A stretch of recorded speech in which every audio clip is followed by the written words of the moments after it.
खिंचते खिंचाते BJP या फिर मुझे कहना चाहिए एनडीए बहुमत के पास पहुंच तो रही है, लेकिन और आधे एक घंटे बाद पूरी तस्वीर साफ हो जाएगी। लेकिन इस बीच चुनावी माहौल के बीच न्यूज रूम का नजारा कैसा है, और एज अ रिपोर्टर या एज अ एंकर या पत्रकार के तौर पर नहीं बल्कि एक नागरिक के तौर पर कौन खुश है और कौन गम में है, जरा विचार जान लेते हैं। उमाकांत एडिटिंग करते हैं, जो वीडियोस आप देखते हैं वो उसको पहुंचाते यही हैं आप तक। कैसा लग रहा है, बीजेपी बड़ा खिंचते खिंचाते पहुंच रही है बहुमत के आंकड़े तक? देखिए, दुख तो है बहुत, क्योंकि जैसे कि होता है ना, जैसे मैंने खुद वोट नहीं डाला। क्या लगता है, जैसे मोदी जी ने बोला था कि 400 पार, 400 पार बोला तो हमको लगा कि 400 पार हो जाएगा, तो हम इसलिए वोट डालने नहीं गए। तो एक होता है ना, दुख तो है। हाँ। और ये जो इंडिया गठबंधन इतनी जल्द तेजी से आगे बढ़ रहा है, मतलब दिखाई दे रहा है वो जो आंकड़े हम देख रहे हैं। इंडिया गठबंधन, हाँ, ये है कि एक होता ना, देखो मुस्लिम और हिंदू जो होता है, सबसे ज़्यादा मुस्लिमों ने सब वोट खुलकर डाले हैं अखिलेश यादव को। हिंदू जैसे आप देखो, हैदराबाद में ओवैसी लगातार जीत रहे हैं, अयोध्या में राम मंदिर बना है, वहाँ हार गए। ऐसा क्यों? एक सोचने वाली बात होती है, आधे लोग वोट डालने नहीं गए तो इसलिए हार। ये सीटों का कम हुआ है। ठीक है, आगे आते हैं। प्रशांत हमारे यहाँ ईएनटी देखते हैं, बैठ जाओ। आप तो ईएनटी देखते हैं, बताइए हेमा मालिनी और बाकी जितने भी ये खड़े हुए। हेमा मालिनी काफी बड़े मार्जिन से जीती नजर आ रही हैं, 2 लाख से ज्यादा वोट से वो जीती हुई नजर आ रही हैं। और जो उनके अगेंस्ट में है वो मुकेश धनखड़ हैं, कांग्रेस पार्टी से पूरे 2 लाख वोट से वो पीछे चल रहे हैं। तो हेमा मालिनी लगातार मुझे लगता है फिर से एक बार जीतने वाली हैं। इससे पहले भी वो ऑलमोस्ट जीत गए। हाँ जीत गई, काफी ज्यादा डिफरेंस है। 14 भी जीती, 19 भी जीती और अब 24 में भी जीतती ही दिख रही हैं। इसके अलावा कंगना रनौत को मौका मिला। कंगना रनौत को भी ऐसा कहा जा रहा है कि 70,000 वोट से वो ज्यादा लीड कर रही हैं। हाँ, वो कांग्रेस के विक्रमादित्य उनके खिलाफ लड़ रहे हैं वहां से, कांग्रेस की तरफ से, और कंगना लीड करती हुई नजर आई। इवन अब काफी जगह ये भी कहा जा रहा है कि वो जीत चुकी हैं ऑलरेडी। तो कंगना भी बीजेपी पार्टी से हैं, तो वो भी बहुमत। अरुण गोविल के क्या? अरुण गोविल के साथ थोड़ा उल्टा है। मेरठ की सीट से एक तो पहले से ही उनको लेकर के काफी ज्यादा नेगेटिव थी कि वो नहीं, उन्हें उतरना चाहिए था या वो हार जाएंगे। ऐसा ही देखने को मिल रहा है। सुनीता वर्मा जो है समाजवादी पार्टी से, वो लीड कर रही हैं और बहुत कम मार्जिन, देखा जाए तो 7,000 वोटों से वो पीछे चल रहे हैं। 7,000 वोट से समथिंग वो लीड कर रही हैं सुनीता वर्मा समाजवादी पार्टी से। तो अरुण गोविल, यहाँ बीजेपी को थोड़ा झटका लग रहा है अरुण गोविल की तरफ से। लग भी सकता है, नहीं भी लग सकता, अभी थोड़ा इंतजार करना होगा। कविता, संत बेत्रा के साथ आपने भविष्यवाणी की थी, वो हमने एनएमएफ पर भी चलाई थी और आपके धर्म ज्ञान पे भी, वो तो सच साबित होती नहीं दिख रही। 418 प्लस माइनस 5। हाँ, उन्होंने 425 का आंकड़ा दिया था प्लस माइनस, और अब नतीजे देखे जाए तो यहाँ तो 300 सीटें भी अभी भाजपा क्रॉस नहीं कर पाई है। और बहुत हैरान करने वाली बात है, क्योंकि वो हमेशा अपनी दैवीय भविष्यवाणी बताता है। 19 में उन्होंने इसकी भविष्यवाणी की थी। अब देखिए अब आगे क्या होता है। फिलहाल कोशिश है कि इसका जवाब हम उन्हीं से लेंगे, और आज वो ठीक 4 बजे धर्म ज्ञान के जरिए अपने दर्शकों से जुड़ेंगे और जवाब भी वहीं देंगे। ठीक है, तो धर्म ज्ञान पर सुनिएगा, उनको प्रमोशन करना कविता नहीं भूलती है। ये बताओ पर्सनली कैसा लग रहा है कि बीजेपी, मतलब ठीक है आप बहुमत का आंकड़ा पार कर जाएंगे, लेकिन जो क्रेज था, जो उम्मीद थी, वो नहीं हो पाई और बड़े बड़े नेता हार रहे। बड़े बड़े नेता हारे, इसके पीछे के बहुत सारे रीजंस हो सकते हैं। पहली बात है कि बड़े बड़े नेता क्यों हार रहे हैं, क्या वो जनता से अपनी वो कनेक्टिविटी नहीं बना पाए। और देखिए 14 और 19 का चुनाव हर कोई जानता है कि पीएम मोदी के चेहरे पर लड़ा गया था, लेकिन आखिर कब तक आप एक ही चेहरे के भरोसे हमेशा लड़ते रहेंगे? जब आप खुद काम नहीं करेंगे तो आप कब तक बड़े चेहरे को आगे रखेंगे? पीएम मोदी भी उसमें क्या कर सकते हैं? तो अजीब सी बात है कि ये जो सारे सांसद हैं लड़ रहे थे कि मोदी को जिताएंगे, लड़ मोदी के नाम पर ही रहे। बिल्कुल मोदी के नाम पे ही लड़ रहे हैं और जनता ने उन्हें कहीं ना कहीं हरा भी दिया। और दूसरी बात है, कई जगह ये भी देखा गया है कि एक नेता पूरे 5 साल तैयारी करता है कि वो अपने पार्टी द्वारा जनता के बीच में जाएगा, प्रतिनिधि चुन के जाएगा, लेकिन जब पार्टी उसी का वोट काट देती है और किसी पैराशूट नेताओं की जो लैंडिंग होती है, वो भी मुझे लगता है हार की एक बहुत बड़ी वजह है। और सबसे बड़ी बात यह है कि देखिए जीत बहुमत का आंकड़ा तो लगता है कि भाजपा ले लेगी, लेकिन 400 प्लस सीटों का तो सवाल नहीं उठता। बिल्कुल, थैंक यू बात करने के लिए।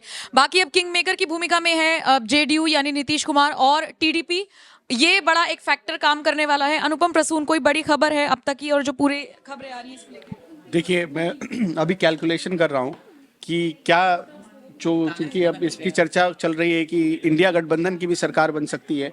मेरे हिसाब से बहुत दूर दूर तक ऐसी कोई संभावना नज़र नहीं आ रही। जितनी पार्टियां टूट जाए उसके बाद भी वो 271-72 के पास ही पहुंचेंगी, और बीजेपी उसके बाद भी आप देखिएगा 272-73 के आसपास, मतलब इंडिया गठबंधन जा रहा है। तो इसलिए बहुत मुश्किल परिस्थिति में भी अगर सारी पार्टियां मिल जाएं तब भी शायद यहाँ पर इंडिया गठबंधन को जो 272 का मैजिक फिगर है उसको क्रॉस करना आसान नहीं होगा। किंग मेकर की भूमिका की बात हो रही है कि नीतीश कुमार के हाथों में चीजें चली गई हैं या फिर चंद्रबाबू नायडू के हाथों में? अभी ये 14 सीटें जेडीयू को आ रही हैं और टीडीपी की 16 सीटें इस वक्त लीड है। अगर दोनों को जोड़ दीजिए तो 30 सीटें बनती हैं। इसके अलावा शिवसेना शिंदे की जो पार्टी है, अगर 5 मान लीजिए शिवसेना का वापस विलय भी कर लेते हैं तो 5 इधर जोड़ दीजिए आप। इसके अलावा जेडीएस जो कि देवगौड़ा की पार्टी है, वो इस बार एनडीए गठबंधन के साथ मिलकर चुनाव लड़ रही है, अगर उसको भी जोड़ दे तो ये कुल मिला के 37 सीटें ऐसी हैं जो लगता है कि अगर टूट सकती हैं, मतलब बहुत विपरीत हालत में।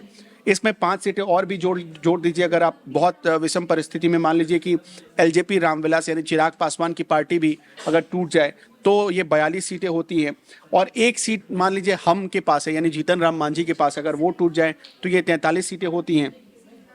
कुल मिलाकर यही 43 सीटें हैं जिनके बारे में कुछ संभावना है आसपास की ये टूट सकती हैं, बढ़ सकती हैं, लेकिन इसमें भी संभावना बहुत कम है। हाँ, एक सीट जो है वो अजित पवार की पार्टी के पास है, तो ये कुल मिलाकर 44 सीटें होती हैं।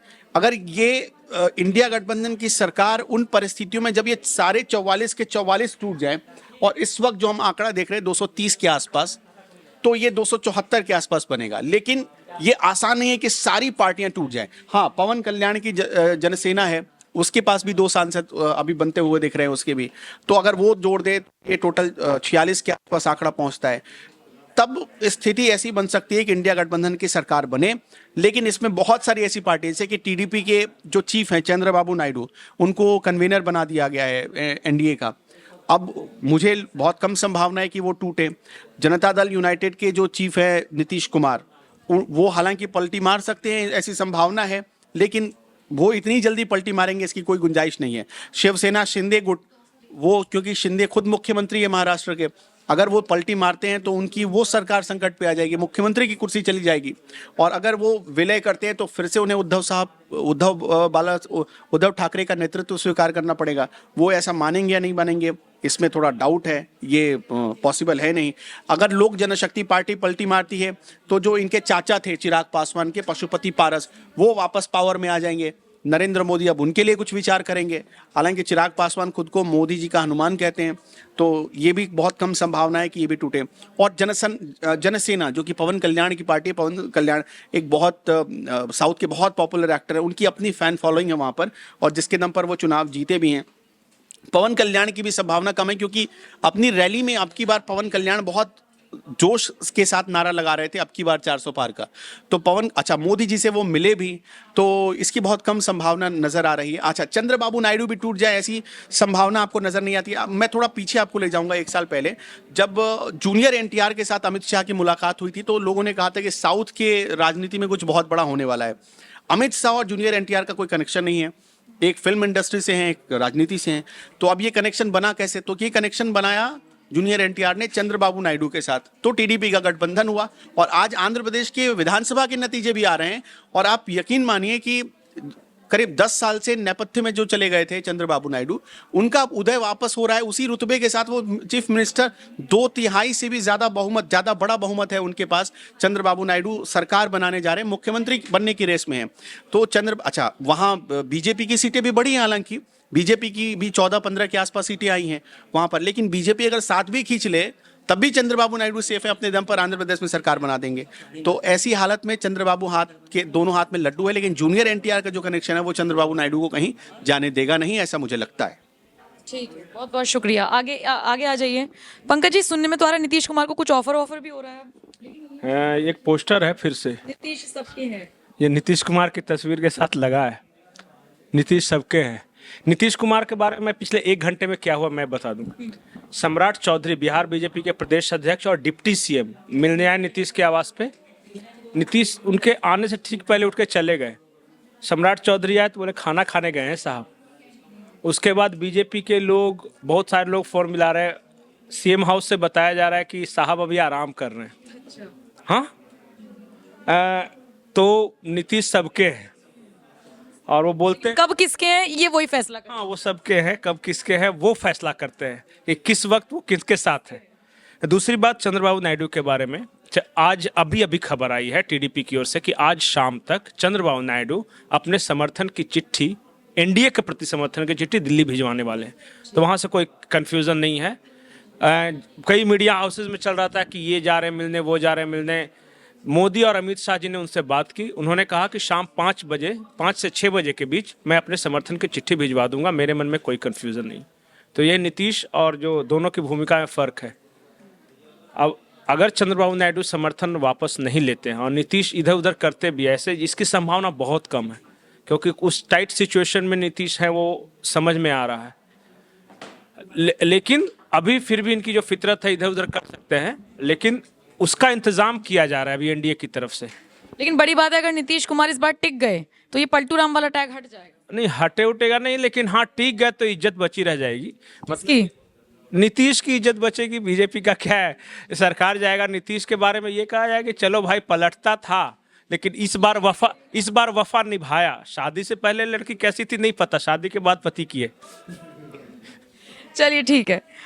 धीरेन जी, ये जो आंकड़े सामने आए हैं, ये जो नतीजों में तब्दील होते हुए नजर आ रहे हैं, बहुत डिसअपॉइंटिंग से लग रहे हैं। बिल्कुल, इस नतीजे की उम्मीद किसी को नहीं थी, लेकिन अब ये जनता है, जनता ने कहीं ना कहीं महंगाई से त्रस्त थी और उसके बाद बेरोजगारी थी। ये इसका फैक्टर यूपी में काम किया। आप देखेंगे जो नतीजे आए यूपी के, काफ़ी मतलब कि सभा से पीछे चली गई बीजेपी, यानी कहीं ना कहीं नुकसान तो हुआ है बीजेपी को यूपी से। और दूसरी बात जो है ये है कि ये जो जीत मिली है एनडीए को, इससे राहुल गांधी का ग्राफ थोड़ा सा ऊपर उठेगा अब और टक्कर में आएंगे वो। बाकी किशोरी लाल शर्मा जीत गए। हाँ, ये बड़ा सेटबैक है बीजेपी के लिए कम से कम, क्योंकि राहुल गांधी जब वहाँ से किशोरी लाल शर्मा का चुनाव लड़ा रहे थे, उसी वक्त उन्होंने कहा कि देखिएगा नतीजे आएंगे तो चौंकाने वाले नतीजे आएंगे। और ये हार कहीं ना कहीं स्मृति ईरानी के साथ बीजेपी के लिए भी बहुत बड़ा झटका है। अब कम से कम कांग्रेस वाले भी ये कहेंगे कि एक कांग्रेस कार्यकर्ता से वो चुनाव हार गई। आपको नहीं लगता अगर यूपी में सीटों का आंकड़ा अच्छा होता तो बहुमत का आंकड़ा बहुत अच्छे से पार होता और नतीजे कुछ और होते? बिल्कुल, कहीं ना कहीं 2022 में जब योगी ने प्रचंड बहुमत के साथ सत्ता हासिल की थी, किसी ने ये सोचा नहीं था कि 2 साल बाद इतना बड़ा सेटबैक बीजेपी को मिलेगा। और कहीं ना कहीं आप देखेंगे अयोध्या सीट बीजेपी हार गई। पूरे देश में घूम घूम के बीजेपी नेता, खुद मोदी या योगी कहते थे जो राम को लाए हम उनको लाएंगे, लेकिन यहाँ अयोध्या सीट ही हार गई बीजेपी। तो इससे बड़ा क्या नुकसान हो सकता है? और जो नतीजे आए हैं उसे देखकर तो लोग यही कह रहे हैं कि यूपी वालों ने योगी की पीठ में छुरा घोंपा है। और इसमें कितनी सच्चाई है तो आप जानते हैं नतीजे देख के। यूपी वालों ने बड़ी खबर आ रही है हिमाचल के मंडी से। बड़ी खबर है कि कंगना रनौत करीब 65,000 वोटों से जीत चुकी हैं। ये इस वक्त कुछ न्यूज़ चैनलों पर यह खबर चलाई गई है। और कंगना रनौत अगर आप देखेंगे इलेक्शन कमीशन के हिसाब से तो 71,663 वोटों से लीड भी ले चुकी हैं, जो कि एक मतलब बहुत बड़ा लीड होता है। यहाँ से अगर पीछे भी होना है तो कम से कम 10 से 12 राउंड लगना होगा विक्रमादित्य सिंह को। लेकिन मुझे नहीं लगता कि अब इतने राउंड बचे होंगे मंडी की सीट पर, क्योंकि आप देखिए वोट करीब आप देखेंगे तो 10 लाख से ज़्यादा वोटों की गिनती हो चुकी है। अगर सब 11 लाख के आसपास वोटों की गिनती हो चुकी है। 5,16,000 तो अकेले कंगना को मिले हैं और विक्रमादित्य सिंह को 4,44,719 वोट मिले। तो कंगना रनौत ने अपना खाता राजनीति में खोल दिया है। कंगना रनौत ने अपना खाता खोल दिया है, ये अच्छी खबर है बीजेपी के लिए। आंकड़े आए हैं, डिसअपॉइंटिंग है आपके लिए या ठीक ठाक है? ये तो बहुत मतलब उम्मीद नहीं की थी किसी ने भी कि ऐसा हो सकता है, बट ये अभी जो रिजल्ट सामने आ रहे हैं वो तो अभी देखते हैं क्या होता है शाम तक। क्या यूपी की जनता ने छुरा घोंप दिया है क्या? ऐसा तो नहीं कहेंगे, जनता का जो वोट होता है वो सामान्य मतलब उनके आदर के काबिल होता है और हमें सम्मान करना चाहिए जो हमें वोट मिला तो है। ये महंगाई और बेरोजगारी का मुद्दा इतना हावी हो गया। बहुत ज़्यादा मुद्दा रहा है और अभी जैसे अभी जो रिजल्ट आ रहा है उस हिसाब से देखा जाए तो ये मुद्दा बहुत बड़ा रहा है और राम के नाम पे वोट नहीं मिला, ये तो देखते हैं। अभिषेक त्यागी, जो राम को लाए हैं हम उनको लाएंगे, ये नारा दिया गया था, लेकिन अयोध्या में ही हार गई बीजेपी। अयोध्या में और भगवान राम खुद मेरठ से पीछे चल रहे हैं। जाहिर तौर पर देखिए बड़ी हार है। मैं एक चीज़ दिखाना चाहता हूं आपको कि जिस यूपी के अभी तक के जो रुझान आए हैं, समाजवादी पार्टी 35 सीटों पर आगे है और बीजेपी केवल 34 पे। ये उस यूपी का हाल है जहाँ पे योगी जैसा सीएम है, जहाँ पे राम मंदिर का जैसा मुद्दा है, जहाँ पे दुनिया भर की बातें की गई थी और सबसे बड़ा राज्य है यूपी और वहाँ से कई पीएम हमें मिले हैं। तो और कांग्रेस पिछले 2 चुनावों में कांग्रेस का खाता नहीं खुलता था, आज 7 सीट यहाँ पर आपको कांग्रेस की नजर आ रही है। तो अब इसको बीजेपी की हार ही बोलेंगे, क्योंकि कामयाबी तो है नहीं। अगर आप सीधे तौर पर देखेंगे, जहाँ समाजवादी पार्टी पिछली बार 5 थी, 35 हो गई हैं, बहुत कम। कांग्रेस के लिए 7 सीटें बिल्कुल नहीं था, 0 था, तो 7 ये। तो देखिए, ये सीधी सीधी सी बात है। उम्मीद हमें भी ये थी कि शायद 70 पार करेगी बीजेपी इस बार यूपी में, क्योंकि योगी का चेहरा नंबर 1 बात, राम मंदिर का दूसरा मुद्दा नंबर 2, ये कुछ फैक्टर थे कि इनका असर नजर हो आ सकता है, लेकिन नजर नहीं आया। इससे साफ है कि जनता के अंदर नाराजगी है। अब वो नाराजगी, या क्योंकि पश्चिम उत्तर प्रदेश में झटका है, पूर्वांचल में भी झटका है, तो पश्चिम उत्तर प्रदेश में क्या जो जाटो आंदोलन था, किसान आंदोलन में जो तब्दील था, क्या उसका असर अब है?